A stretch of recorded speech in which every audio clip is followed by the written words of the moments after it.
back-to-back shows. The kid's on a little heater. Better keep it up. What have you seen?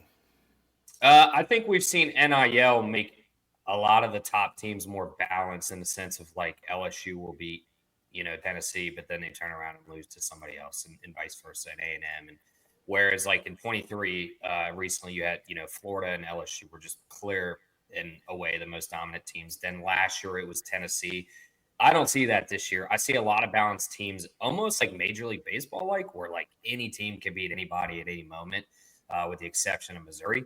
But outside of that, like anybody in the top 10 could easily go for us as an opinion, like, oh, they're going to win the series hands down, and they lose 1-2 in the series or get swept, and you're like, well, all right. Like, but then the next week they'll play and then they'll sweep somebody that we think they'll lose to. So I think it's just NIL has balanced out more than just 2 or 3 teams. I think you're starting to see 10, 15 teams that can beat each other up.